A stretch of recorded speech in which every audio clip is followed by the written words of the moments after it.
Hi, everyone. Welcome. Wow, this is an amazing turnout. I don't know how many people are tuning in online, but I'm sure it's going to be equally terrific. Welcome. My name is Carlos Diaz-Rosillo. I'm the founding director of the Adam Smith Center for Economic Freedom, and this is our first event of the fall semester, our first in-person event of the fall semester. So thank you for being here. I want to begin the way I usually begin these events by telling you a little bit about the center. It's a young center, so not a lot of people know about what we do. So I'm going to take a couple of minutes to let you know what we do, and then I have the distinct pleasure of introducing this amazing cohort of senior leadership fellows, the third cohort that we're welcoming to the Adam Smith Center. Working at the intersection of public policy and the free market, the Adam Smith Center for Economic Freedom wants to position itself as a world-class, independent, nonpartisan think tank that aims to inform, influence, and inspire current and future leaders to develop and implement innovative, meaningful, and effective public policies to advance individual freedom and human prosperity.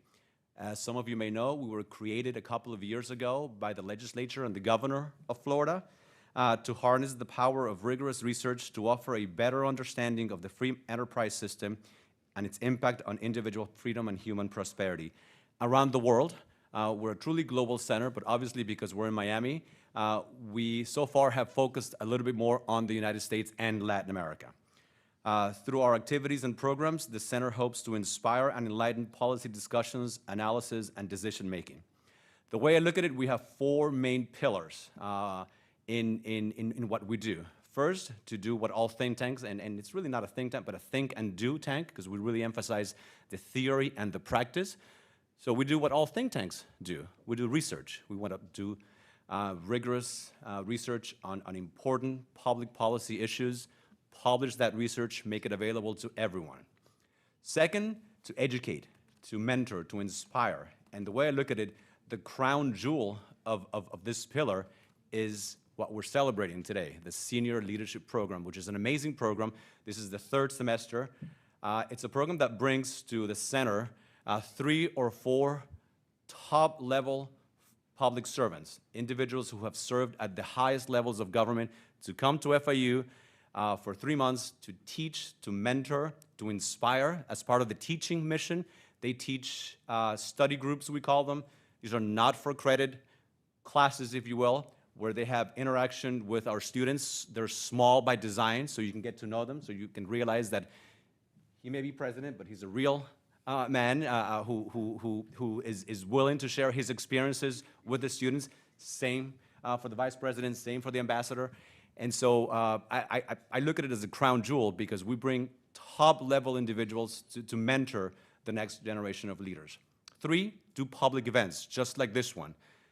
We've done about 18 public events over the past year, events where we bring in top-level people to discuss issues, always to have a meaningful and thoughtful debate, a civil debate.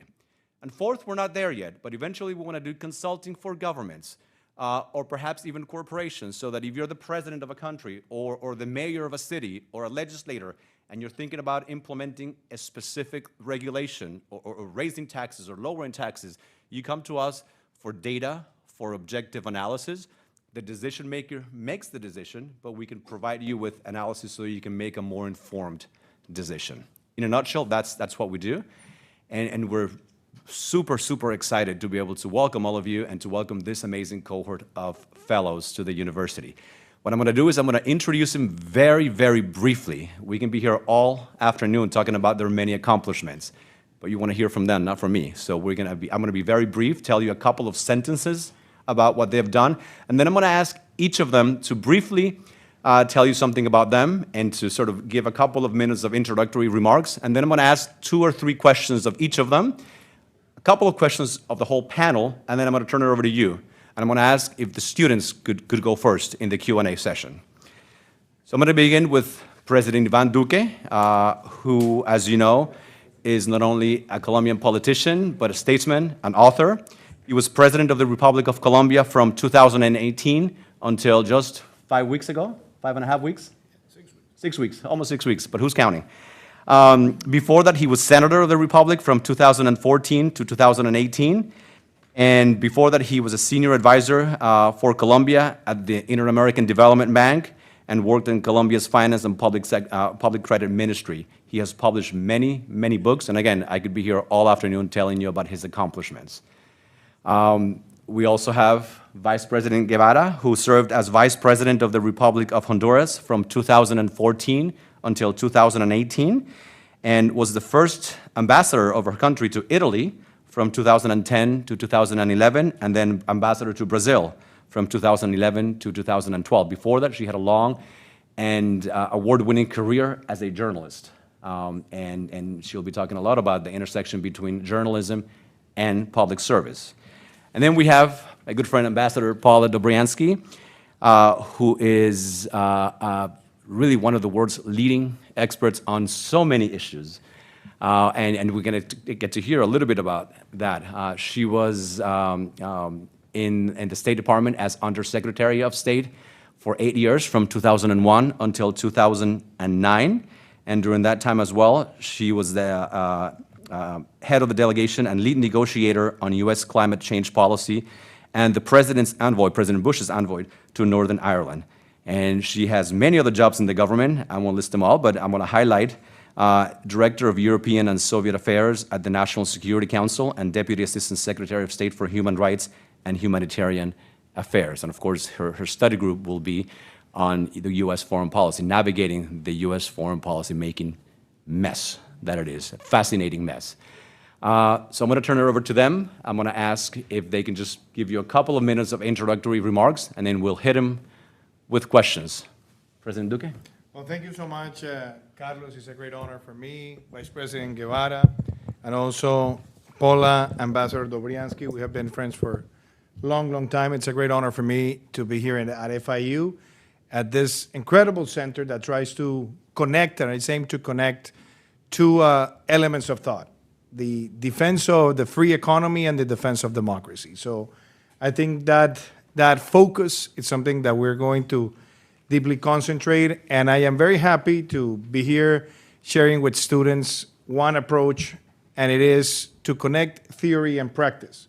So we had a long conversation with Carlos about how should we connect the classes or the seminars that we will have with students, and I definitely want to put a focus in the VUCA world or VUCA world that we live, which is a world of volatility, uncertainty, complexity, and ambiguity, and how democracy is threatened by phenomena like polarization, post-truth, and populism, and how in that such a complex environment, we had to deal with things like the largest migration crisis in this hemisphere, how we dealt with the pandemic, and how we had to make decisions with clear uncertainty and with the complexity of not having the availability of many of the solutions because the world decided to close at a moment where we all were desperately looking for resources.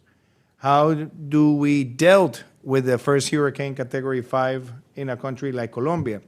And how we also had to put together all the policies to get the economy growing again and be able to attend many of the social needs in a country like Colombia, but also putting this in a broader context. And as I have said many times, the interesting thing about the class and the seminar is that all questions are open. There's no restriction to ask absolutely anything.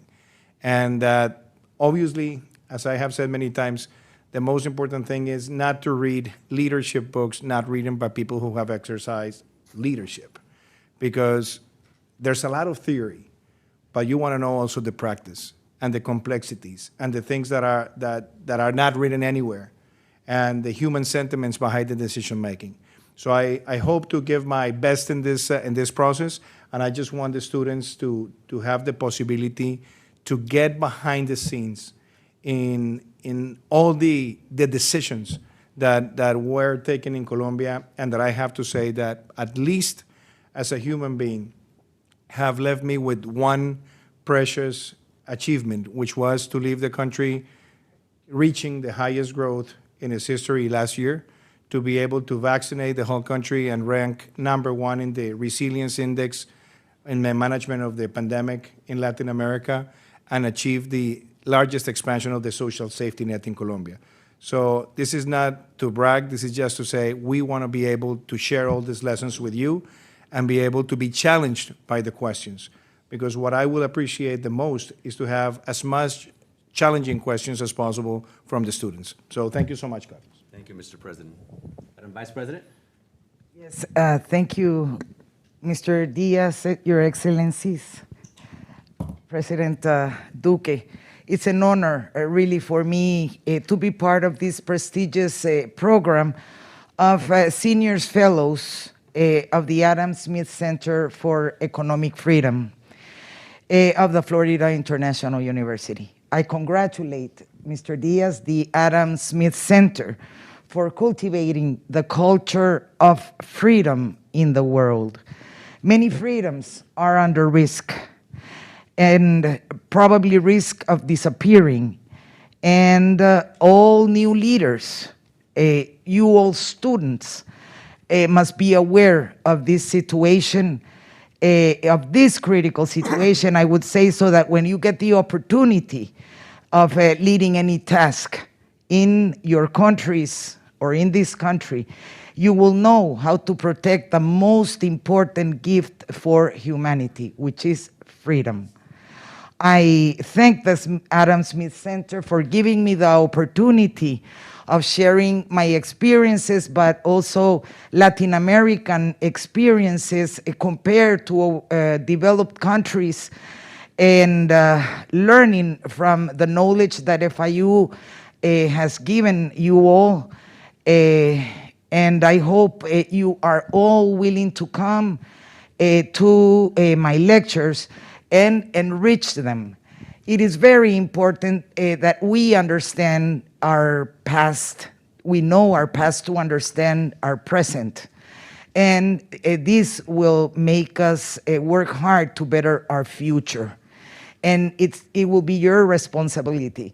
So you're more than welcome to all of our lectures, and we really expect for you to enrich them. Thank you very much. Thank you. Ambassador. Good afternoon, everyone. I'm thoroughly delighted to be here today and to be a fellow and to also share this particular, as you said, cohort with the president and vice president. It truly is an honor.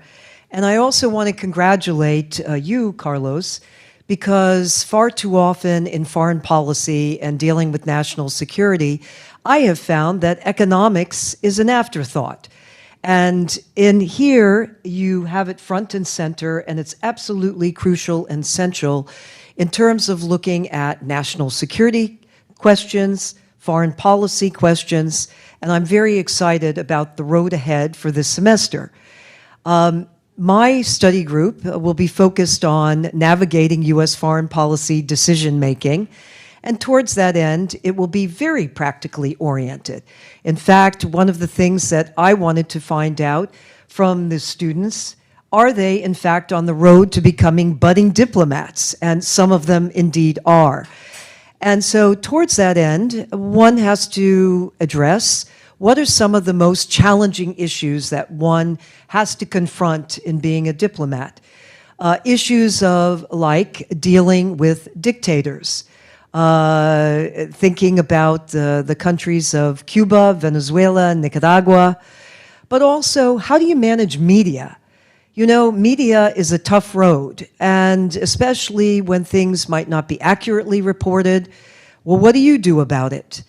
And then the issue of Congress. How does Congress factor in terms of foreign policy decision-making?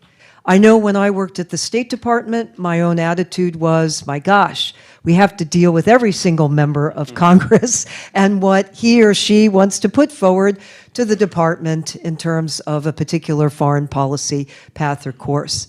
I had the privilege of, at a young age, actually 24, in working in the Reagan White House.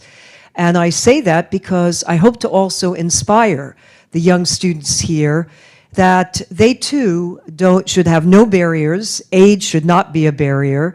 They should go forward and achieve what is their dream, their vision, and be effective and contribute. And that's the exciting part for me of the Adam Smith Center for Economic Freedom, that everyone who's part of these study groups, I think, will grow, will learn, and actually will do really impactful things that will make an absolutely a real substantive backdrop to and meaning to the center and the center's work. So let me say I'm just very pleased to be here and look forward to hearing many of your questions and comments and thoughts. Thank you. Thank you, Ambassador. And I want to begin with you. As I mentioned at the beginning, I see ourselves as a truly global center, but so far most of the work has focused on the United States and on Latin America. And one of the many reasons why we're so thrilled to have you is because you also bring in not only expertise in U.S. foreign policy making and Latin America and all those good things, but also in an area of the world that is in the news on a daily basis, Ukraine and Russia. So I want to ask you about your thoughts on what's happening right now, and why should people in the United States, in Miami, care about this awful war in Ukraine? First, let me say I am very proud. My entire family on my mother's and father's side all immigrated to the United States from Ukraine. So I have a very solid Ukraine background, and I'm very proud of my heritage. I would start with the situation in Ukraine and the Russia's war on Ukraine is not only a tragedy, but it's horrific.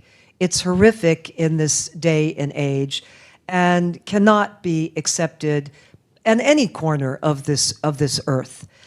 What we are witnessing is literally an aggression and an assault on the Ukrainian culture, an attempt to actually obliterate Ukraine so it doesn't exist anymore. And that is what Putin, his goal and his objective is, pure and simple. There have been attempts at negotiation, and, you know, not one single attempt has worked. Earlier on, there was an attempt to set up humanitarian corridors. Nothing happened. Then there was an attempt to also try to bring out Ukrainians out of certain cities that were being heavily bombarded. They were not able to achieve that. People had to escape. And then, of course, now we witness the blockade of grain and food. And in this sense, it's not just the Middle East region that's affected. Countries like Egypt, which relies about 75% on that grain. But quite frankly, the global community is in fact and indeed impacted here. And so it is unacceptable. It is absolutely unacceptable. And then you also have the threats. So what comes next? I happen to be actually part of a bipartisan group of Republicans, Democrats, Independents that's affiliated with an institution in Washington, D.C., the Atlantic Council. And actually, we've signed a number of statements. And our statements have been very focused on several things. One, that we, the United States, should really have a clear articulation of our goal. And that goal is a success, a victory for Ukraine, 100% in this case. Secondly, that there should also be, when a time comes, security guarantees that are also provided to Ukraine going forward. Thirdly, the group does not accept the notion that we have to be concerned about escalation. Sorry to say, I read the news today that says that Putin again is threatening one action, another action. Quite frankly, since February 24, he's been making a variety of threats. Solidarity of purpose, and not just from the West, but from Asia and for all those countries that are united behind Ukraine's goals and objectives, here is crucial. Providing military assistance is absolutely crucial, and that is front and center. And I happen to be also a co-chair of a commission that's focused on Ukraine's reconstruction. That's also very crucial because there's an opportunity here to provide the kind of basis for Ukraine going forward, economic basis for Ukraine going forward, which will have ramifications not just for the region and not just for the United States, but actually for the global supply chain.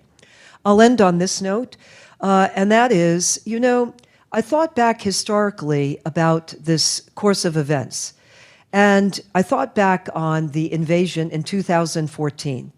At that time, there was the illegal annexation of Crimea, and there was also the invasion of the Donbass region. The reason I mention it to you, because Ukrainians remember two vital things at the time. The West did not want to give them any arms. No arms were rendered to Ukraine. They only had old kind of Soviet type material and equipment. But the second factor was that they also indicated they wanted to fight. There actually was a discouragement towards that end. And you know why they were discouraged? Because there was a concern about escalation. I just state that because that was 2014, and I think that here Putin has been relentless in terms of his goal and objective. He's not going to cease and desist, and we have to be relentless in terms of ensuring that there is a victory on the right side of this, because it has ramifications for all of us, not just Ukraine. Now, what's happening in Honduras is not as horrific. Obviously, that's what's happening in Ukraine.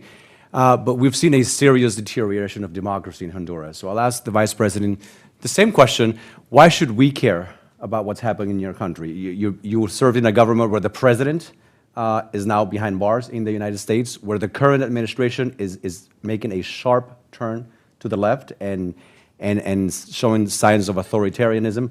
Why should we care? Honduras geographically is located right at the heart of the American continent. So I think it's very important, especially for its best ally, which is the United States, to support our country, especially from the weakening of the democracy and the violence that the organized crime has pushed inside the country. It's like a monster. Sorry. It's like a monster with 1,000 heads.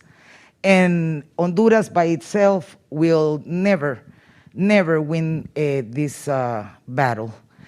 I consider that there has to be great support in the country. There's uncertainty at this moment. In January, the first woman in history won the elections. However, these elections she won them because she made an alliance, Xiomara Castro de Zelaya.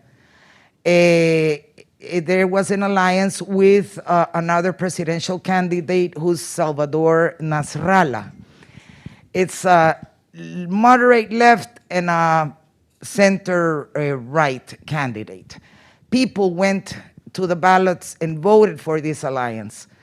The problem is that the perception of the people now is that her husband, who was the president that was overthrew on 2009, Manuel Zelaya Rosales, apparently he's the one who's controlling the government.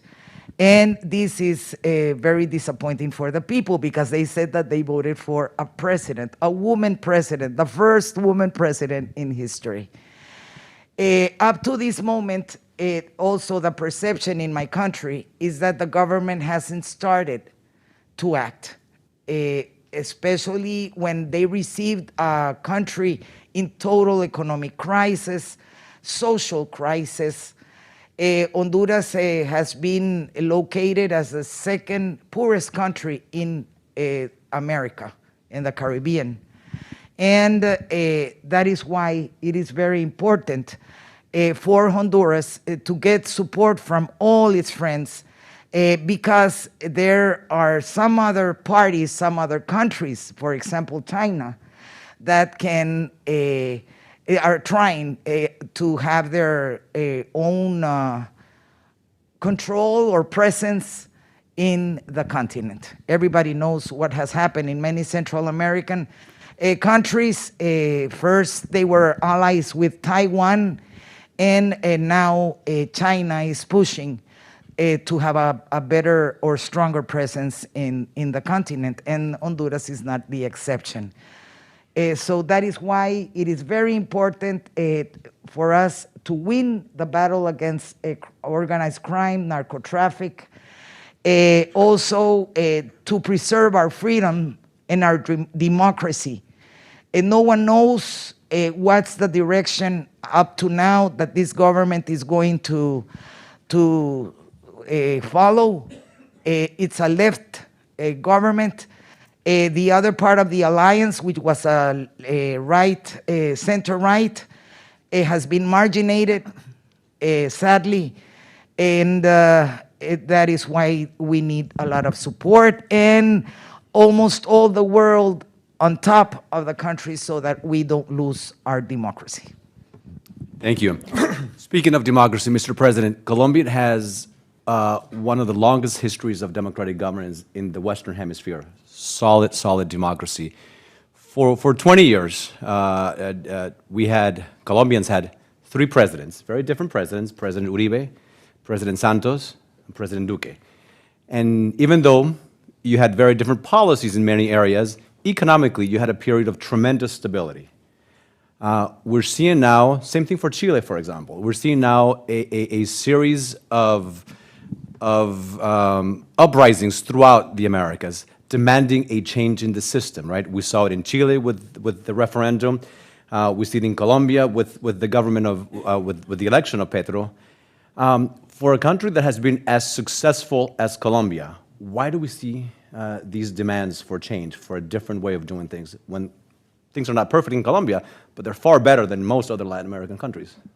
Well, thank you, Carlos.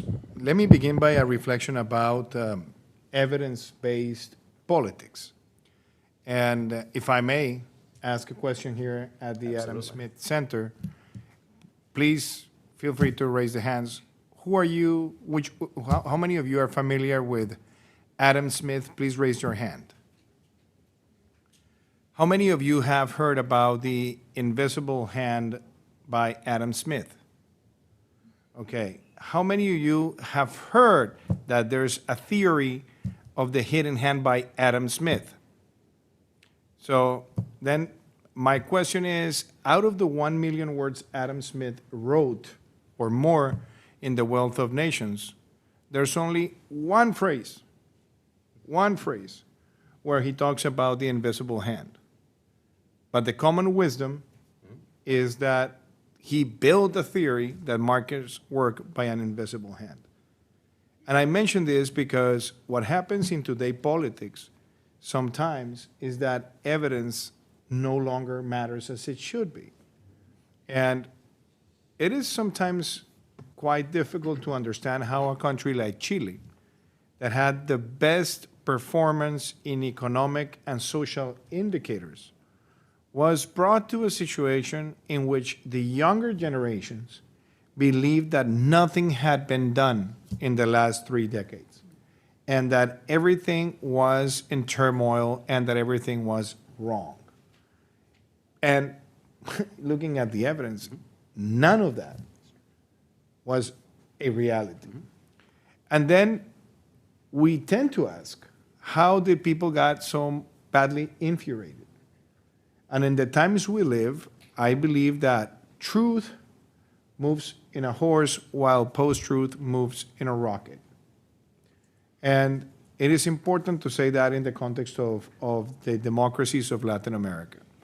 Because populism, post-truth, and polarization are 3 threats that are taking place in our democracies, and that's what happened in Chile.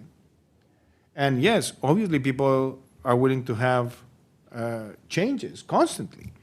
And when you look at the periods of democracy in Chile since the fall of Pinochet, Chile has been mostly governed by leftist governments.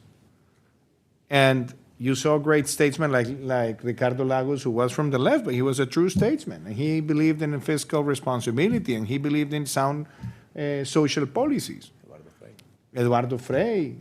Or you can see even the first term of Michelle Bachelet was very moderate, and it was very much focused on results. But the new generations got the incubation that everything was wrong, and they got infuriated. And when you look at what has happened in Colombia, obviously we still have many challenges. Obviously, we still have to close many social gaps. But still, when you look at what we have achieved in terms of expanding education coverage, healthcare coverage, the possibility of people to access higher education, the possibility of people to buy their own home and get the right subsidies and focalize the right way, I think those achievements are clear. But democracy has also been affected by these sentiments.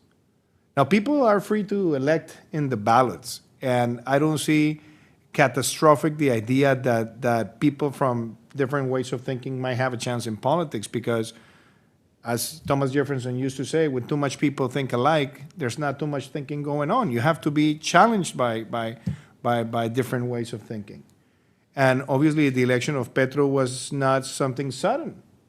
Petro has been in politics for 30 years, and he was mayor of Bogota, and he was in Congress for more than 20 years. And he had been 3 times a presidential candidate. I had him as my contender 4 years ago, and I defeated him with more than 2 million votes. Maybe in this election he didn't have a challenger who really was able to confront the ideas as maybe people expected, but that's another thing. So I think we have to see all this, but at the end what matters is that we need to have the culture of citizens in a democracy that need to take informated decisions. And how do we do that? How do we get that? So that's part of the things that I want to develop here at the fellowship, which is, where are the facts? How do we evaluate policies? And for example, some people in Colombia think that we have not been able to expand the social safety net as we should. In a country where only 5% of the population pay income tax. Only 5% of the Colombian population pays income tax. And we have been able to get the higher coverage of education in our history, and we have been able to create free higher education tuition for the upcoming middle class and the poorest of the poor. But people don't get that evidence. People get the information that everything is bad, that everything is wrong. So I think, how do we preserve democracy? We have to preserve democracy by ensuring that there is a fact-based discussion of policies and results. And I think if we don't do that, we're going to lose the most valuable thing of a democracy, which is that people are free to choose with good information.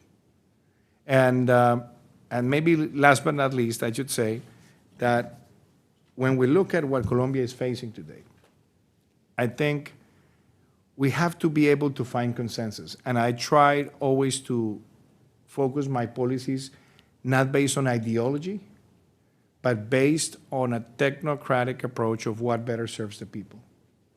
When you put too much ideology on policies, and you intervene prices, and you intervene the markets, and you distort the markets, you end up creating bigger messes. And I hope the new administration doesn't get into that territory, although I'm seeing some policies that are starting to create very complicated situations in the case of land. The Minister of Agriculture said openly that the land is not from the owners, but from the people that need it.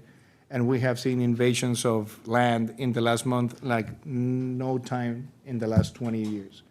So I think this kind of discussions are very important, because it's not what people said in the ballots, is that you have to govern for the whole population. John F. Kennedy used to say that you can win with the 50%, but you cannot govern with the 50% against you. Thank you. I'm going to ask a similar question to all 3 of you. I firmly believe that one of the biggest threats facing U.S. foreign policy is the Chinese threat. For about 40 years, right, there was consensus in the United States by Republicans and Democrats that the way to deal with the Chinese was to engage them, right, to bring them closer to us. Then comes President Trump and shatters that perception. What are we doing right and what are we doing wrong when it comes to the Chinese? Well, I'm going to add something to it. I've been a strong believer that we needed to be cognizant of the fact that we are faced with great power competition, and we have a threat from China, but we have a threat from Russia. But these are different threats. China, definitively, the threat that's posed fundamentally from China has been an economic one. although China has been shoring up its military capability and capacity, which, by the way, the country that's assisting is Russia in this case. So predominantly. Russia, mind you, when most would say, well, it's not a threat, there's no challenge there. Russia clearly has proven time and again in so many cases that Putin is, you have domestically economic dire straits, so there's tremendous activism internationally, as we've witnessed. Syria, we witnessed before in Georgia, and Ukraine before, and Ukraine now, and I can go on. And even in terms of their actions, in terms of the stand countries in their sphere. The fact is, with Russia, Russia has nuclear weapons, and that's what undergirds its particular power base. What's significant here is, and to your question, we should be cognizant of and watching closely the kind of alignment between Russia and China. What do I mean by this? Politically, Putin and Xi Jinping have met something like almost 40 times now over these past years. They've made statements about how close their friendship is, number one. Secondly, economically, they also have been working very closely together. That's important for Russia because markets for Russia have been shut, like with its, and it has also by its own design.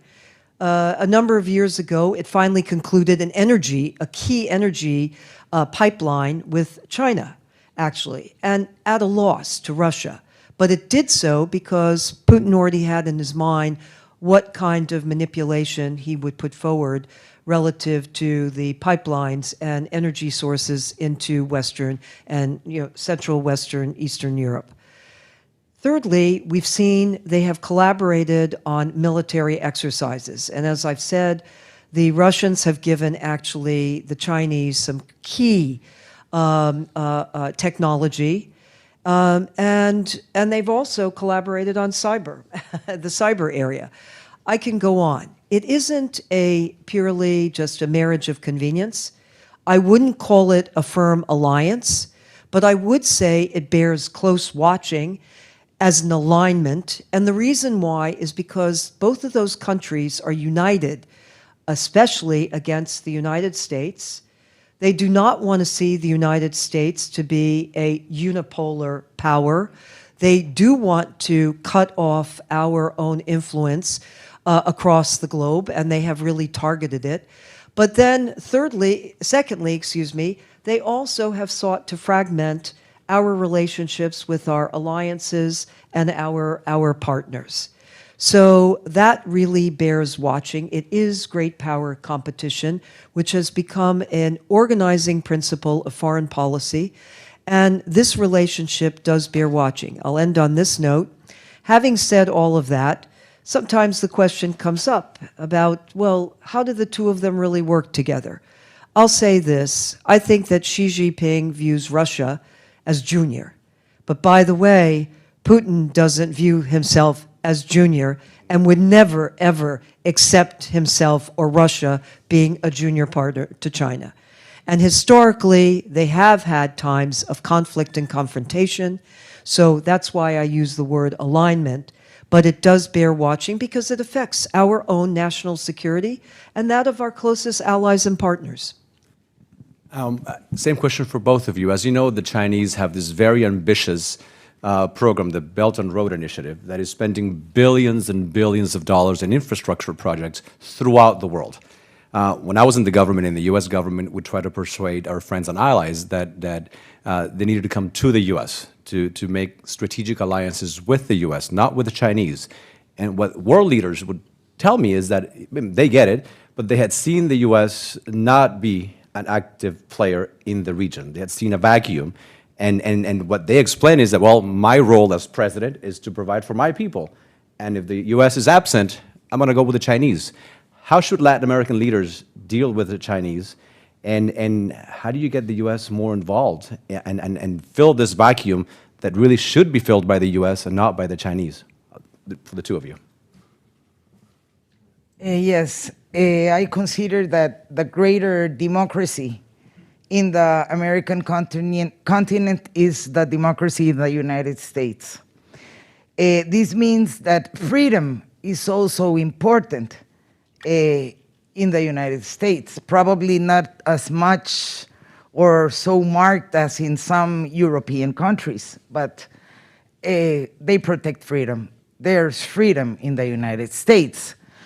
As the ambassador was talking regarding Russia and China, I was trying to imagine how would the presence or control of Chinese and Russians in America would feel. Total different cultures, different political positions, different ways of thinking, no liberties. All of us know what happens in Russia with Putin, and all of us know what happens in China. I think that the United States, in first place, it's okay if the United States is supporting freedom in Ukraine and all over the world. But I think that the United States should pay more attention to what's going on in Latin America. There is a lot of poverty and a lot of insatisfaction in Latin America, and we have seen it in these last months with all those protests and all those movements. And I consider that a better strategy to support all these countries and these democracies and the freedom is needed by the United States. How? It depends on the will of its authorities, but I think that the United States should put in first place the peace and governance of Latin America. Well, Paula has always been, for me, a reference model when it comes to diplomacy and understanding international relations. But I sometimes, Ambassador, have this reflection, and it is when we think about foreign policy theory, I truly believe in a constructivist world.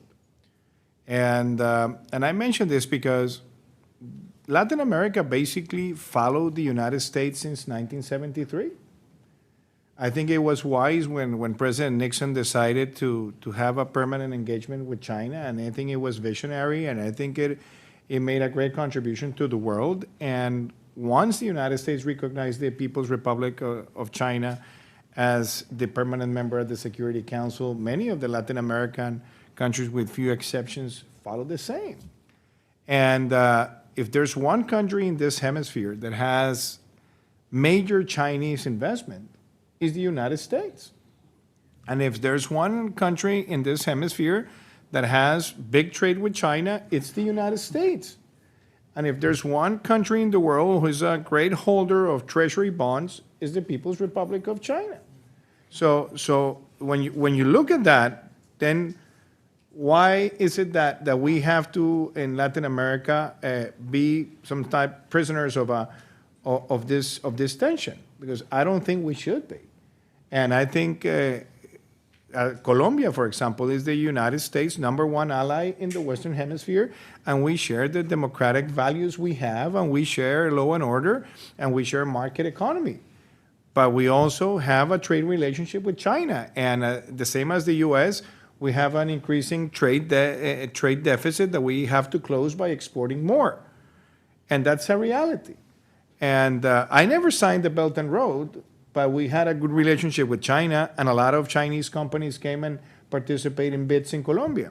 And I remember that I participated in debates in think tanks in Washington or in Miami or in other places in New York, and people asked me, hey, why is it that there's so many Chinese investments coming to Colombia in the infrastructure sector? And I said, because they are participating in bids. And what worries me is that I'm not seeing American companies participate in those strategic bids. So they were not participating in the Bogota Metro. They were not participating in many of the biggest highways, fourth-generation highways. And that's just a fact. So when people ask me, you want to have Chinese investment? I say, yes, I want China, Chinese, American, Canadian, French, Belgian, wherever you want, as long as they fulfill and are are participating by the rules. So I say this because at the moment we are, with the inflation we face, with the complex logistical situation of the world, with a war derived by this brutal genocide from Russia in Ukraine, and also with the possibility of having a recession in early 2023, we cannot afford to be in a major trade war because this is going to harm the whole planet at this moment. So I say this because definitely I think we have to understand the values we share, but also the reality that we have already been engaged in trade with China. But there are differences. And one of those differences, I, as president, had to say it publicly because there were a lot of Chinese companies that wanted to enter the telecommunications sector in Colombia. And I said, we don't have anything against Chinese corporations just for being Chinese. But we have to define which countries can ensure that if they participate in a sector, they will be respectful to the data, and they will protect the data, and they will protect the intellectual property. And I don't think there were companies from China that wanted to enter the sector that had those requirements, as happened with other countries. But we were clear in not to segregate, but to say which are the rules of the game. And I believe with those rules of the game, it is a decision from China whether they fulfill it or not. But the most complex thing at this moment is that I think we have to receive a lot more clarity. Because for some things in the United States, China is a partner, it's an ally, and in other cases, it's an enemy. And I don't think those kinds of signals are positive for Latin America. And I think if we get to solve this, I think we will have a better situation in the region, because now we call countries, wait, I'm very worried because China has become your number one trading partner. But this has happened for a decade. And it has happened for a decade because there has been engagement, even promoted by U.S. companies. But I see also the positive spectrum of this. Friendshoring and nearshoring. There are a lot of U.S. corporations that have to come to Latin America. The U.S. has realized that they don't want to be an uncertainty in Asia. Bring it here. Bring it here. And those investments can create opportunities. And I'll finish by saying that nearshoring and friendshoring are also solutions to protect the southern border of the United States in a constructive way. Because why do people want to risk their lives to cross the border? Why are there people willing to put everything in jeopardy just to cross the border? Because in moments of big devaluation, people want to multiply themselves by the exchange rate and be able to sell remittances back home. But if you have the investments, if you generate the jobs and you generate the opportunities in the countries, things will be much more different. And I believe that friendshoring and nearshoring can be more effective politically and diplomatically than the Belt and Road Initiative. Thank you. May I just make just a quick comment? Because I can't help myself. I do want to say I'm in agreement with both of you. You both have made very important points. First, Madam Vice President, your point about the importance of the region and how crucial it is that we have policies formed that engage very actively the region. I mean, I viewed your comment as going beyond just, the economic lane, and just we should be looking and collaborating and be close. We have common agendas. So I couldn't agree more. And I do think... Let me ask you about that, because you've been at the highest levels of U.S. government. Why aren't we more involved in Latin America? Well, I think that, candidly speaking, what drives foreign policy and national security is where there are direct threats. Okay, so when you look at Latin America, Venezuela and the situation between Colombia and Venezuela with the refugee flow, just also, bluntly speaking, the kind of terrorism that's also Iran's activities in Venezuela. I could go on. We're concerned about national security that drives an issue.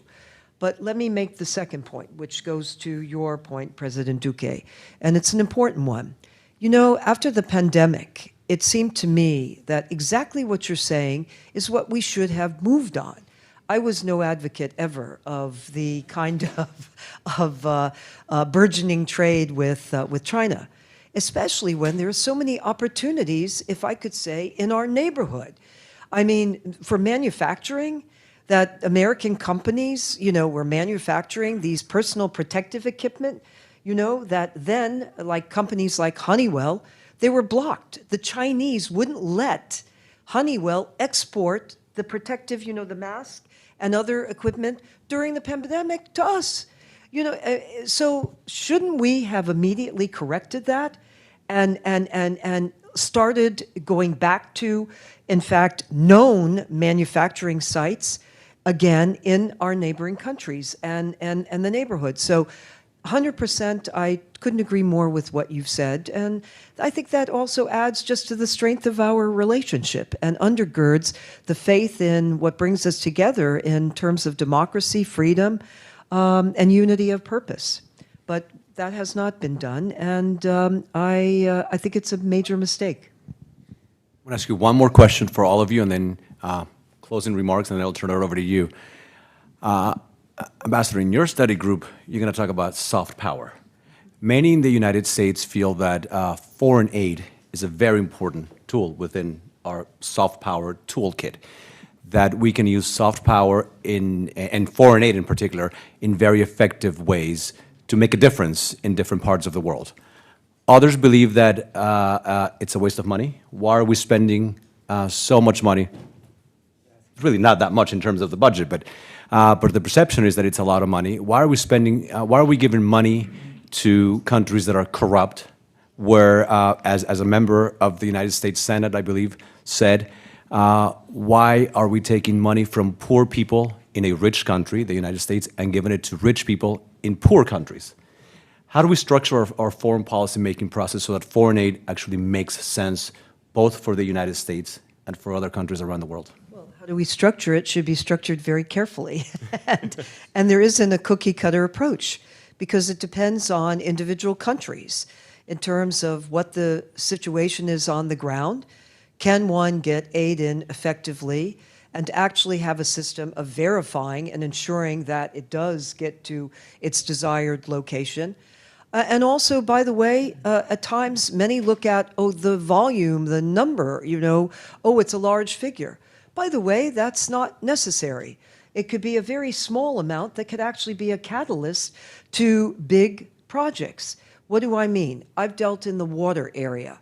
And actually, I remember the Agency for International Development gave a loan to a community in India, Tamil Nadu. And the community itself had already determined exactly what kind of water project they wanted. They knew what made sense for their locality. And by the way, they not only took that loan and they were successful in the project, but they made money on the project. And they were able to repay the loan. And then they, as I said, they made more money on it. That's one example. I'm going to give one more. I went during my tenure as Undersecretary of State for Global Affairs in the George W. Bush administration. I went actually more times to Afghanistan and Asia than I did ever to Europe. And I did go a lot to Latin America, especially to Colombia during my tenure, as President Duque knows. So, but Afghanistan is the one that I want to mention to you. I remember one of the first meetings in Afghanistan. We met with two women who actually were out of Mazar-e Sharif, and they came and they said, we have a request of you. We want a loan, and what we want is just a micro loan so that we could start our own business, and we'll pay it back. The next time I came back to Afghanistan, I was so impressed. We met with close to 80 women who had all kinds of businesses. The kite business. One had believe it or not, a cement store, or cement factory, I should call it that. Wood, carpentry, furniture, just so many different types of areas that they went into. And this was the most humorous part. They actually formed a federation because they felt they needed to. Well, at the time, AID was so impressed with their resolve, their entrepreneurship, that actually they did give some seed money to them. And forgive me for gentlemen in the room, but actually then the men wanted to have a unified federation. And the women said, no, we're not going to do that. We had asked you before to join, and you said no. And we were able to put it together ourselves. So simply put, just two examples, it doesn't have to be a lot of money. You do have to know who you're giving it to on the ground. I do think targeted aid makes a difference, but it's targeted aid, not just random amounts of money that might go to projects that don't have an effect. Or Should there be impact. strings attached to that aid? We do believe in conditional aid. And by the way, speaking of China, China doesn't have, quote unquote, on the surface conditional aid, but they come back to you and they put the noose around your neck. You know, it's not so obvious up front. But many Caribbean countries have spoken to this issue, how they dislike the Chinese approach and they regret taking Chinese money for hotels and infrastructure. But to your question, yes, there has to be conditionality. There should be metrics to show that there was actual progress and that you know where the money exactly went, 100%. Same question for the both of you. How would you like the U.S. to structure its foreign aid? How can the U.S. ensure that foreign aid is going not only to advance projects that promote economic development in your countries, but that also makes sense for the United States? Yes, at least in Honduras or probably Central America, it would be very valuable that the United States supports our countries in how to fight corruption in first place. In the other hand, how to fight in a transparent way organized crime, drug trafficking. With those two things and by bringing investments to our country, I think that Honduras will be very grateful and probably we can see the sun again shine. I have a sense of tremendous gratitude with the United States because when we evaluate what has happened in Colombia in the last 22 years, we can begin by saying that in 1999, there was this edition of Foreign Policy magazine that had, for the first time, the index of failed states. And Colombia was not in the area of failed states, but it was at the brink. And after months of that edition, Plan Colombia was approved.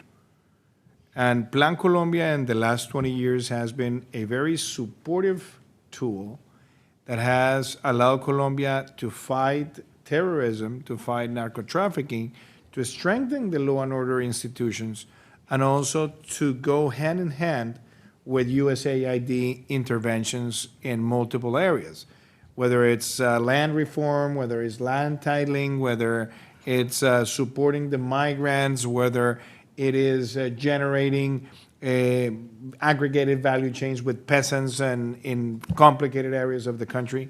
So I think there has been a major change. And if I may say, I think the biggest diplomatic success of the United States in the Western Hemisphere, and I should say maybe Paula, maybe in multiple parts of the world, has been Plan Colombia. And what made Plan Colombia so special is that it was bipartisan and bicameral.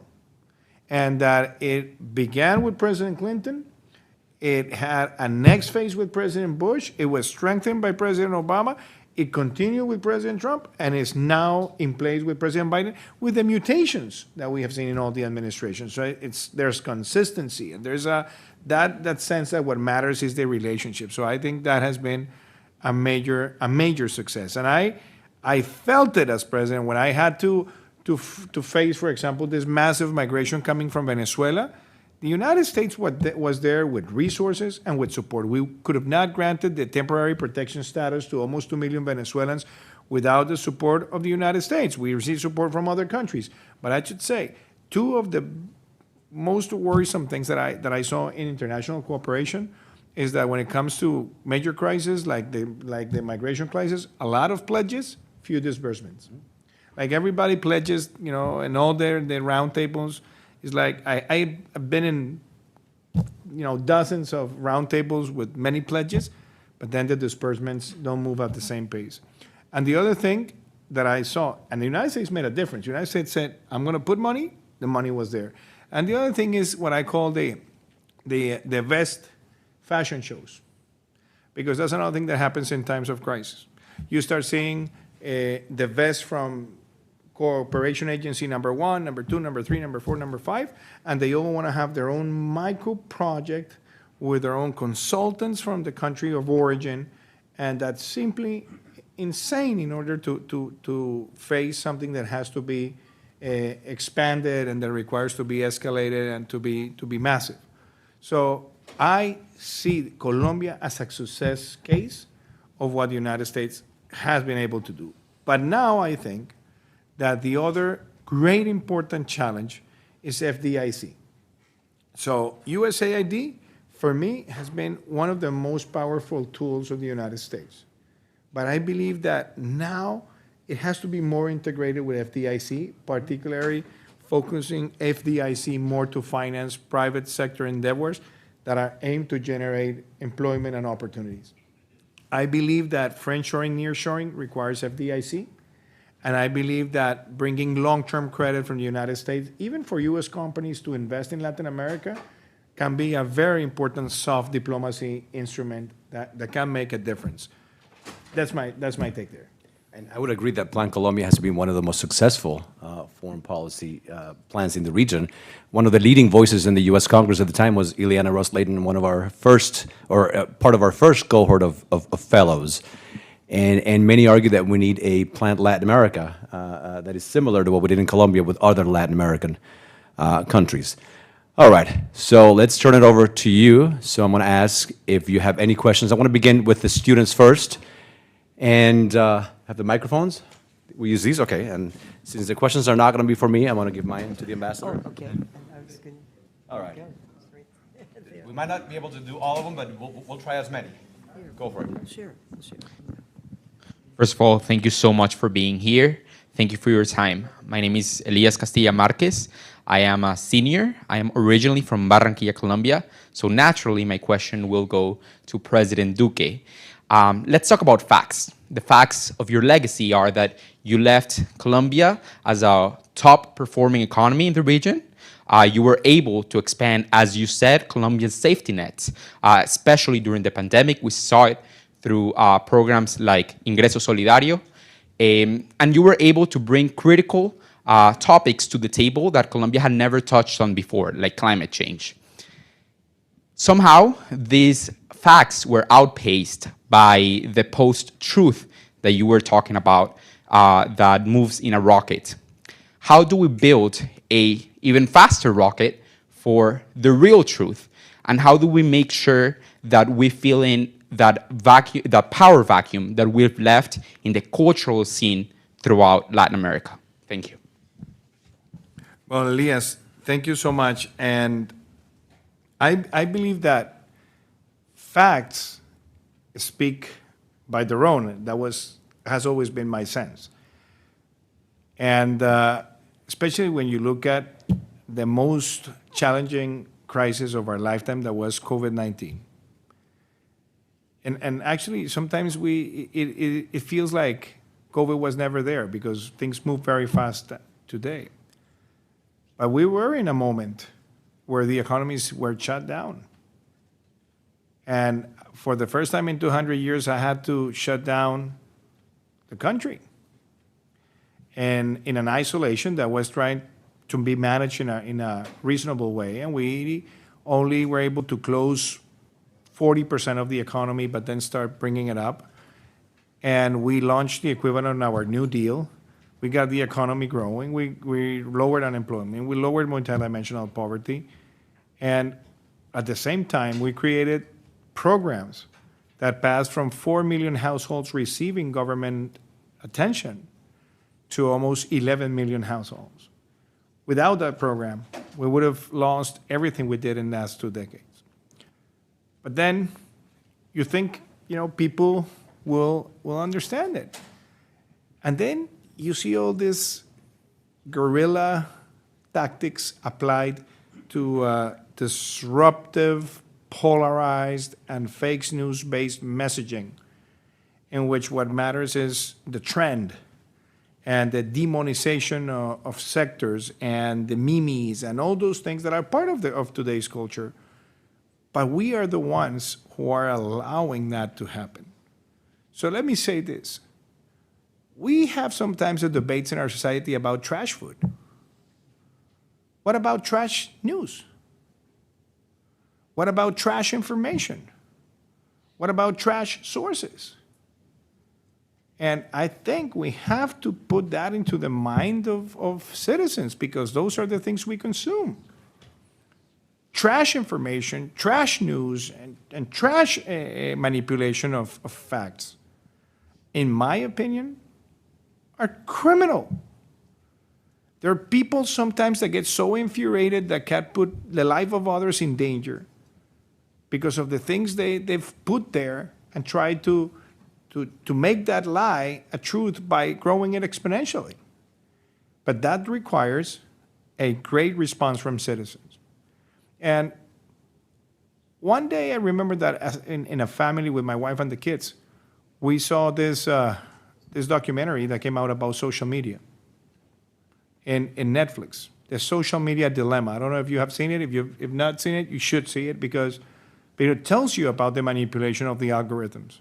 And that now when you consume and you start consuming trash, everything you will receive is the same trash, because it's already inside what you're looking for. So I believe that debate about trash sources of information and not factual-based information is one of the biggest dangers in our democracies. So we should put that ethical debate, and we should be able to rank. And we should be able to say, as we have done it with trash food, this food is unhealthy. We should also be able to allow citizens to have independent ways of ranking those trashy sources of information that are not based on facts and just want to destroy the real facts that are benefiting the people. Great. We have a question here, and I'm going to ask you to follow Elias's model. Say your name, where you're from, and remember that questions end in a question mark. Thank you very much. My name is Leia Arboleda. I'm a third-year law student here at FIU. And my question is a broad, general one.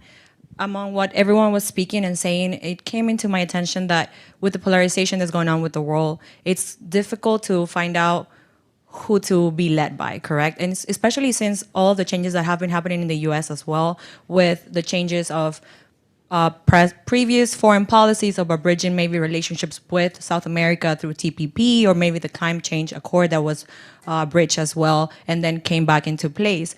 With those bridges that were burned temporarily, how can then South American, Latin American, and then the US overall come back into play as a main player and then a leader as it was before, as in the plan that successfully play out in Colombia? How can they do that again, but in current times, with the polarization that even in the country has been evident now leading forward to other countries?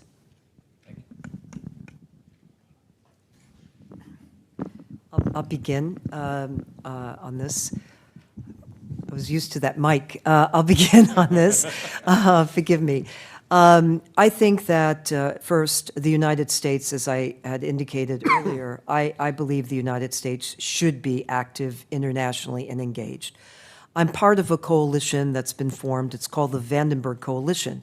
It's named after Senator Vandenberg, who was well known for promoting U.S. engagement abroad. Engagement, I'm not talking about being engaged in wars, but talking about how you forge partnerships, by the way, to counter threats. For example, the United States is part of the Indo-Pacific, the Quadrilateral Security Dialogue. This was initiated by Japan. Shinzo Abe, who passed, was assassinated tragically. He initiated it back in 2007. It's the United States, Australia, India, and Japan.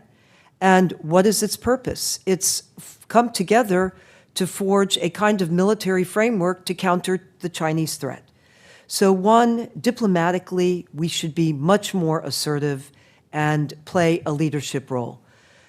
Secondly, that doesn't mean, by the way, that the United States is putting its blood and treasure into different cases. Here, I do think that during the time of the Trump administration, Trump pushed very hard on this issue about NATO and the shared spending. By the way, every single administration tried to get Europe to come up and to pay its share and was not successful. I think it took those kinds of threats and kind of bringing it to the brink in this case. And now it's even more prominent because of Russia's aggression and war on Ukraine. So that's a second of alliances where it's not just only us, but where there is this collaboration. Let me mention a third that I don't think we've hit upon here, and that is the importance of our moral values, which undergird everything that we do. Why does that matter? I think that there was a real complacency, and I think that we weren't very proactive in unifying others toward that common goal and end. And that requires leadership, it requires engagement, it requires not just a speech or two at the presidential level in the United States, but it requires activism. And that's just like in the context of mentioning Latin America. You don't just say, well, you're our friends, you have to be there, you have to be present, and you have to also demonstrate it in terms of shift of policy, like in the trade area. So I think that tragically, I think we've moved away, and my simple answer to you is we just have to move back. And it requires that kind of leadership quality and vision to do it. And especially because we are an environment, as I said earlier to your question, Carlos, we are an environment of great power competition. And China, as the Vice President said earlier, well, you know, you're not there and they're there. Well, that's absolutely right. If we're not there and we're not active and engaged, vacuums are filled. And we need to be thinking about how economically, politically, militarily, and in terms of alliances and coalitions, that we are unified as countries that care about values, that care about freedom, the Economic Freedom Center, freedoms across the board. Let's do two more questions on this side, and then we'll jump to the other side. Can I add, Absolutely. add just something? Because I want to put it into an anecdote or a story that has always been said about management. And that's why your question about dealing with polarized environments. And the thing is that today, most of people who govern are tempted by demonizing in order to being one of both sides of the extremes. There was this guy who used to run a company who retired and appointed as his successor his vice president. And so he told him, you know, I love you, you have been like a son to me, so I'm gonna leave a drawer in the drawer of your desk. I'm gonna leave 3 envelopes. One says number 1, number 2, and number 3. When you have your first crisis, you open number 1. When you have your second crisis, you open number 2. And when you have your third crisis, you open number 3. So he retired and his successor took office. And then, first crisis, and the board was shaky, so he opens envelope number 1. Advice, blame your predecessor. So he goes to the board of directors and he says, you know, this has gone very bad, this has gone rogue, you know, the information we had was not so clear, and so the board said, okay, continue. Second crisis, the guy opens the envelope and he says, blame the government. So this company is very well run, but these decisions from the government just are horrendous. So the board said, okay, continue. Then he had his third crisis. And he opens the envelope and it said, write 3 letters. Why this is important is because most of the important decisions about Plan Colombia were thinking on the best interest of the United States and of the best interest of Colombia. And that kind of thinking should not be lost. Where are the moments of Tip O'Neill and Ronald Reagan? Where are the moments of Bill Clinton and Dennis Hastert with Plan Colombia, among other moments? We have to be able to solve in the United States in a bipartisan way migration decisions, climate change decisions, trade decisions. And the new generations have also to think about that kind of bridging both sides of the aisle.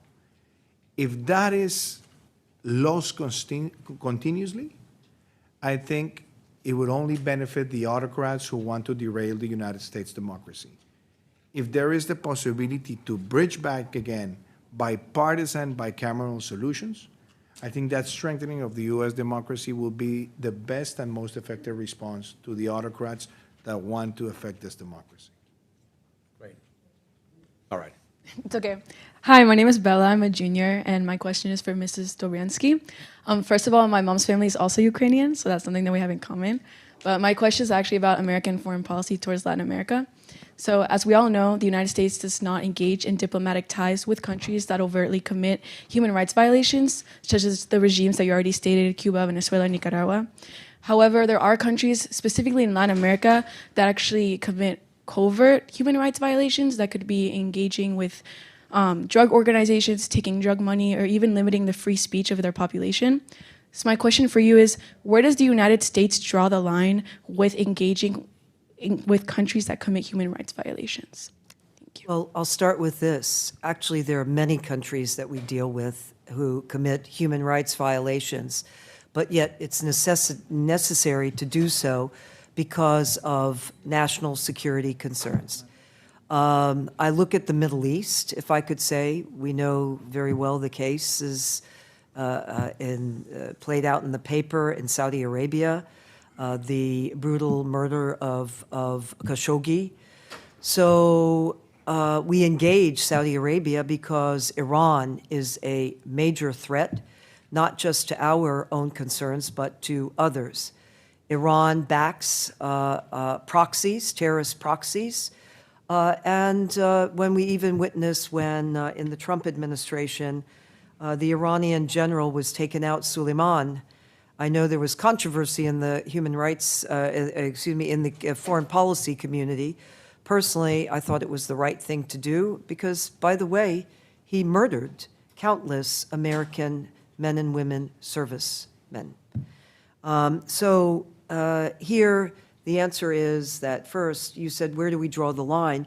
We do look at what are those practical steps that need to be taken in order to advance national security interests.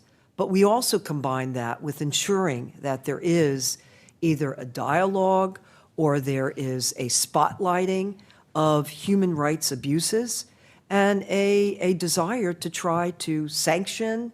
You use various foreign policy tools and instruments in order to apply pressure.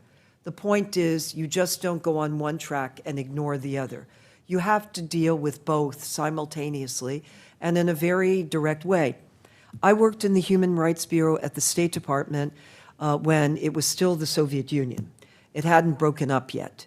And by the way, we pushed actually to have a human rights dialogue. The Russians at the time, Moscow, refused to actually even take the list that we had of political prisoners. But yet, by the way, simultaneously, we were also engaging on nuclear weapons and arms talks in that area. And there were discussions at the head of state level. So you have to move forward. You have to think about how you deal with all of these elements in the most effective way possible. But we never let human rights issues just go by the wayside. There is the Human Rights Report, which we use. We have public statements, presidential statements, et cetera. So one more on this side, and then we'll jump over to the other side. My name is Carlos Jose Santiago. I just want to thank you guys for taking our time today and answering questions and giving us all this insight. I'm a second year here at FAU majoring in political science. I'm also part of the Model United Nations program, and this question could go for either of you if you would like to answer, and specifically it kind of ties back to what President Duque was saying about misinformation. I believe being misinformed is one of the biggest problems that our society globally has.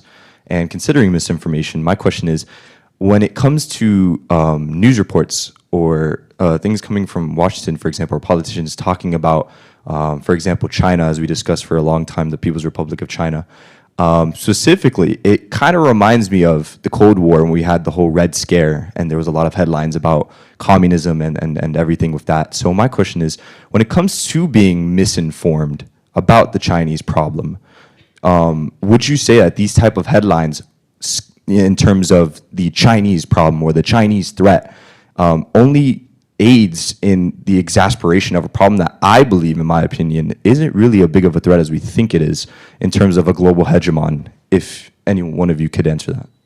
Thank you very much. Well, that's a, Why don't you? no, I would say that the first thing is that we have to cut the hypocrisy.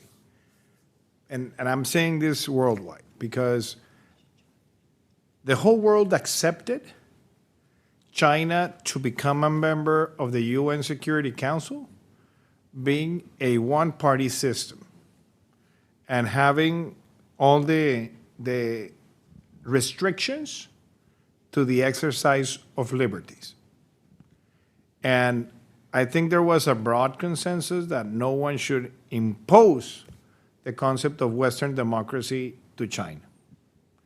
And I say this because, obviously, we are true believers in democracy. I'm a true believer in democracy, and I don't believe that there can be capitalism without individual liberties. So countries that are allowed to have investment and startups without those freedoms, in my opinion, they shouldn't be called capitalist. They could be called capital-friendly, entrepreneurial-friendly if you want. But they're not capitalist countries.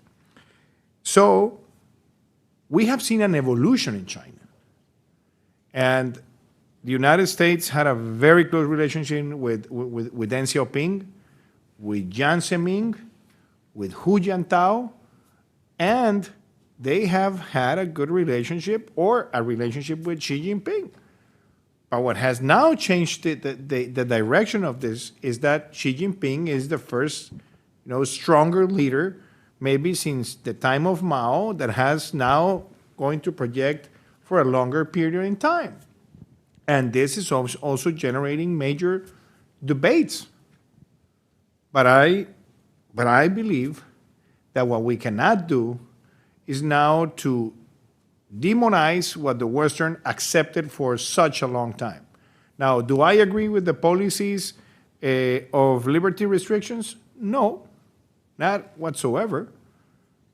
But I respected throughout a long term of policy that there was an engagement, a trade relationship, so on and so forth. Now, can we trust information coming out of China? Do we have sources that will tell us something that is absolutely credible? I don't think so. We never got sound information about COVID. We don't have good information about what's going on with the real estate situation, and it can become a worldwide mess. And I don't think we're going to solve that because that is fully controlled by the Chinese government, and they're not going to allow information to flow that puts in jeopardy the weaknesses of the system. Now, can there be other sources around the world that can try to understand and to go to the weeds about what's going on in China? I hope yes. And I think there are some media outlets that have been taking this seriously. But can we solve the misinformation or truth about what's going on in China in many sectors? I don't think that's going to happen. And can we change that? I don't think that can be changed unless the government of China were run by the rules of Western democracies where there is a true independence of power and the media. And I think we have to be practical unless we really want to be absolutely discouraged, because this is not going to have an easy solution. I'll just Sorry for being so practical on that and so blunt. I'll just have a brief addition. I believe that how a country's leadership treats its own people is a reflection of also how it engages more broadly in the international community. And in my view, the communist system of China has repressed actual creativity. You have massive poverty throughout the rural areas. The elites benefit, but the rural areas do not. Separate from COVID, by the way, during my tenure as undersecretary, we dealt with avian influenza. And actually, China was the only country, separate from North Korea, which we didn't ask to go into North Korea to investigate. China would not permit any international organizations from coming in to actually test the birds for bird flu at the time. I'm sorry to say that kind of action, I think, bodes not well. There are all kinds of threats. Some cast health issues as a threat. And by the way, health issues have destabilized countries, have provoked wars. So I don't know, I see it a little bit differently. Right now, the biggest debate in the foreign policy community is, and I think it's correct, how we handle Ukraine will also be sending signals, certainly to the Chinese regime and how they're going to deal with Taiwan. And Taiwan is democratic. Taiwan is economically a powerhouse, has done very, very well. In fact, years ago, it was actually had overtaken China, and it was stronger in terms of the figures. That has changed. But the bottom line is that you can't have economic growth if freedoms are suppressed. And you said that in your own opening. And that just goes to the heart of it. So I do think that a threat is posed to all of us when you have a regime that does not tell the truth, that also hacks into other countries and systems and destabilizes. It's problematic. But by the way, I do want to say this, if I can. President Duque mentioned a number of times, and I want to underscore this. I'm in total agreement with him when he mentions that how it's crucial that you have to, particularly in the bipartisan sense you mentioned, to engage. And it's interesting, on this question of China, by the way, it is one of the most bipartisanly embraced issues in the United States, where there really is a great harmony. Yes, one of the few, China and Ukraine, actually. Time for two more questions. Thank you. And thank you for offering this program. It's okay, I'm not going to fall. My name is Tony Costa. I'm just a freshman here. No, I'm just kidding. But I'm a graduate from University of Florida. I'm sorry, guys. I am perplexed, it's getting serious now, with the war and the invasion of Russia of Ukraine. And I'm glad that you seem to be, or probably are, an expert in Ukraine. And I'm perplexed because we find that as horrendous and unprovoked that invasion has been, we have countries in this hemisphere that are allies and supporting the war unconditionally, mainly Cuba and Nicaragua, Venezuela, and others in other parts of the world, obviously. But I do travel to Washington from time to time, and I'm perplexed. The fact that there's this saying that stayed with me, I don't know who gave it to me, but it says, the friend of your enemy is your enemy. And we are not recognizing that fact in the State Department, the White House, or the rest of the administration. And we're treating Cuba and Venezuela. We even have a $15 million on Maduro, and we send somebody to talk to him. I don't know. I get confused. So maybe you can help it. Well, you have every right to be confused. I thought it was absurd that the administration sent a delegation to talk to Maduro about energy, resolving energy issues. I mean, I would never have sent off such a diplomatic team. And it was no surprise that it was an absolute failure. Why would Maduro actually engage? And actually, it was an opportunity for Maduro to show that, well, the United States, correct, I'm strong, and I can just squash you. So not a good diplomatic play at all, 100%. And certainly, If I can take your comment, though, it's not surprising the position of Cuba. It's not surprising to me the position of Nicaragua or Venezuela with regard to Russia's invasion of Ukraine. But the challenge for us are the countries where we have strategic partnerships that actually have abstained on UN votes or have not come out as strongly as they want. And this goes to an issue that President Duque mentioned earlier about how we have to deal and navigate these kinds of sensitive issues. A country that personally I think is a very important and strategic one in Asia to us and a counterweight to China is India. India, by the way, I don't know if you know, but their #1 arms sales comes from Russia, by the way. And so India also is getting its energy supply from Russia, okay, during this period. So the question for us is, do we impose secondary sanctions and take actions against countries that are you know, that we're friends with? That's that agree to disagree on some practicalities that exist, and how do you get around that? And that's a great challenge right now. I have to say that there have been some other countries like Turkey that has also played a very interesting role as a NATO ally, you know, a member of NATO in this case. I did take note of Erdogan's statement to Putin that Crimea is not yours. But was that just really because he cared about Crimea, or was that because he's teeing up his own agenda relative to the Kurds? And also, you know, the situation and the concern that Turkey has about the Kurds and how they see what is part of Turkey from their perspective. So you raised an important question.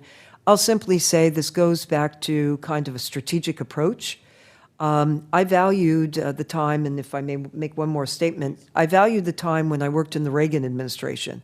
And I think back on that often because you had 2 terms. And during the first term, the Soviet Union was categorized as the evil empire.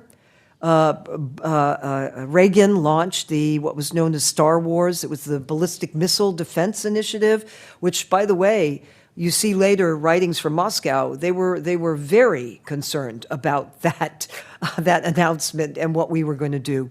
But then you also saw in the second term how he engaged Gorbachev and was agile and flexible enough, and that's what you were trying to say, in his leadership approach. I don't see us as agile and flexible and actually taking a strong principled stance where we should and calling a spade, and then providing that room when it's warranted. And certainly you're absolutely right in the case of Cuba, Venezuela, and Nicaragua, no. The answer is no. There's nothing warranted there, without a doubt. I want to add something, Paula, because you have been a strong voice, and I know the family ties and the life ties with Ukraine. I was one of the few voices in Latin America who blasted Putin out when this genocide began, and even before that. But I have just one thing that I clearly don't understand. The only one thing that Vladimir Putin feels as something that hurts really to Russia is the oil supply. And first question to be asked, has Russia cut oil exports in the last 210 days? The response is no. So have they benefited of the spike in the oil price out of the mess they created? The response is yes. What could have been done more effectively to cut the exports? But what would have happened if that would have been the case? Then 6 million barrels per day would not have been put on the market, and in 10 days after that occurs, they will have to shut down the oil fields because they don't have any reserve capacity to contain such a volume, and that would have hurt him. I mean, that would have taken him, it would have cost all of us, but I'm pretty much sure that that would have had a solution in 30 days because there's no way he could have handled that. So, in my opinion, sometimes we see all this major world hypocrisy. with two elements of complexity. I spoke with President Zelensky, and I think he's a hero. But if I were in his shoes, I would be asking myself, am I going to get to the EU? Then everybody says, yes, but not now. I'm going to get to NATO? Maybe, but not now. Am I going to get to the OECD? Yes, but not now. So all the effective policy responses to this brutality and this genocide that would have been more vocal and more crucial, including Ukraine, in those places where Vladimir Putin threatened for them not to be, that would have been a very strong world response. Takes- That has not happened. It takes strong leadership, and we have not witnessed strong, principled leadership. The fact is, energy. By the way, you mentioned the cutting of the exports, but I would add, actually, my personal view is we should actually change our energy policy, because, as they say in Texas, open up the spigots. I negotiated climate change.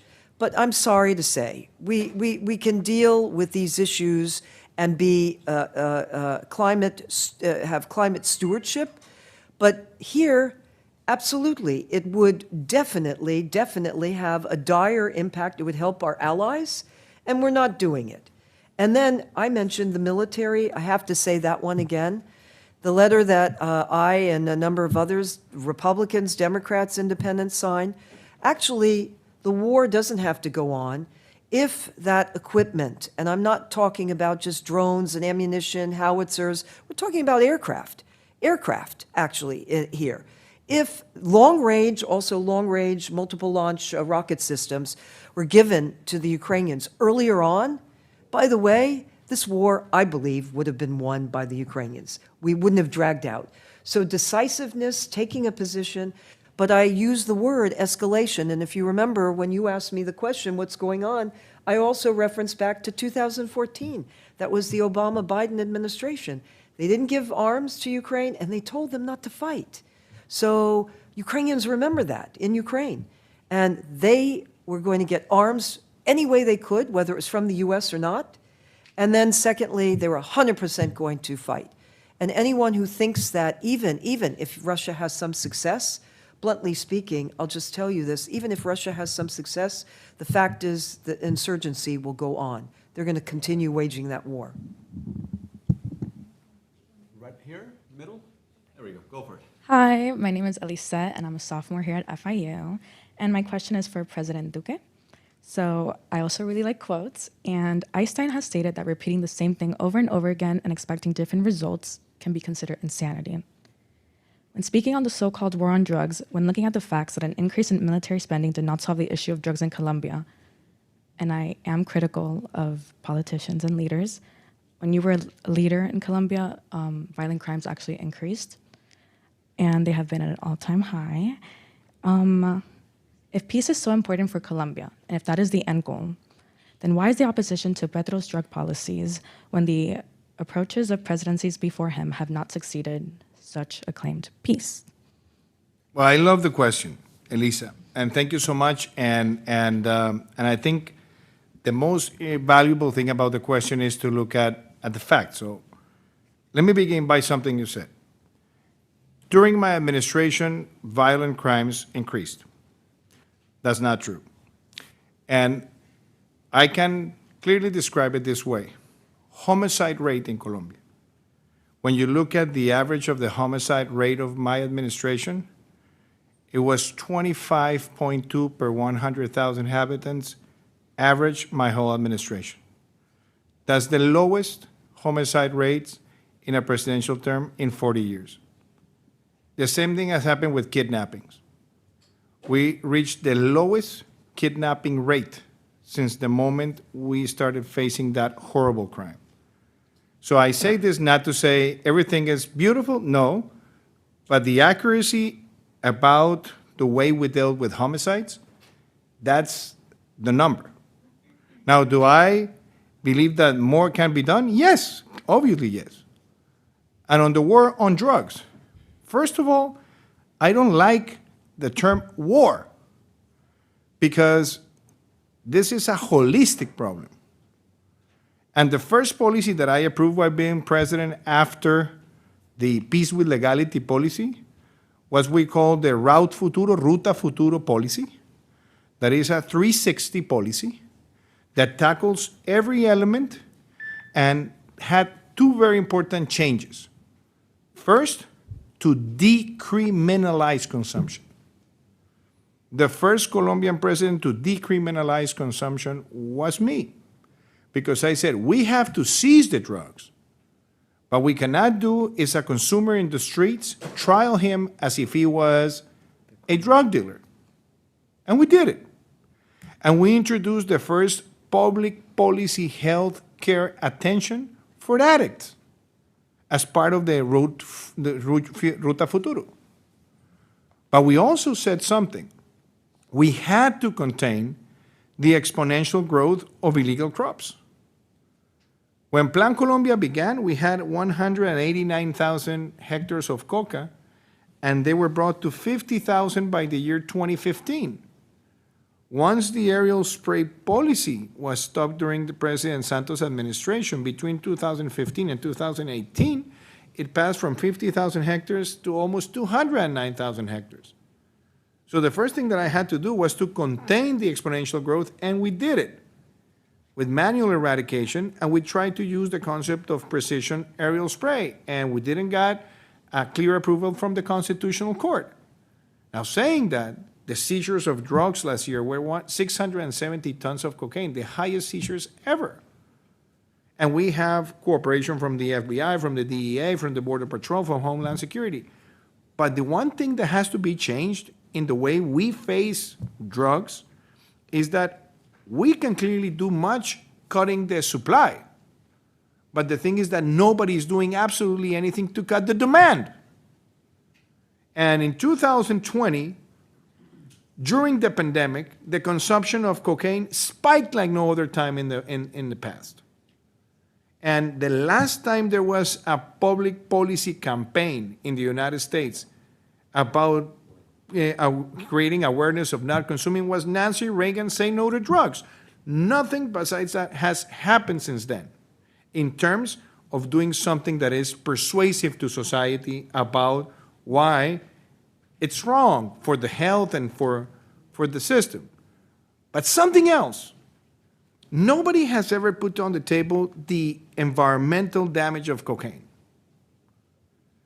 Cocaine, in order to be produced, for 1 hectare of coca to be grown, 2 hectares of tropical jungle are destroyed. And nobody's saying that. It's an ecocide. In order to produce 1 kilo of cocaine, 10 gallons of gasoline are used, which is like pumping an SUV every time you produce a kilo of cocaine. And most of the chemicals that are used to produce cocaine are buried in the jungles. So the most damageable drug in the world when it comes to the effects on climate, on nature, and biodiversity is cocaine. And we have said it. So it's maybe legalization the solution? So legalizing cocaine, I'll tell you what can happen. You legalize cocaine in a country, in a developing country, when you have an addict in a family, it destroys the family. People don't have the capacity to afford public health care attention to that kind of situation. And in a country like the United States, let me just ask, is the United States willing to afford to have cocaine in the streets while at the same time you have the capacity to buy weapons like if you were going to Walmart and buy groceries? Imagine what kind of a problem it would create. And the other thing is that cocaine generates automatic addiction. It is something that you consume and it produces a negative brain effect. And if you consume it a lot, it is absolutely reversible. So if you had legalization of cocaine, what you will have is a spike in the people that will ask for public health care attention within 6 months or a year. And the question is, who's going to pay for that? So are you going to charge the taxpayers more money to attend that? In what magnitude? So I like speeches, and I like speeches that can get a lot of applauses. But what happens with politicians that embrace this just to please the crowd is that they don't have neither the evidence nor the facts, nor they have the roadmap about how is it that they're going to attend this differently. And I'm not biased ideologically about this. If somebody can prove me with evidence that things will be much better, that people will not be harmed, and that society would absolutely put an end to the violence derived from that, I'll be the first one to support it. But people have never asked about the counterfactual of being able to control a massive movement of cocaine around the world. So I really like the question, Elisa, and I think these are the kind of questions that we should have, not only in my work as a scholar, but here inside the university.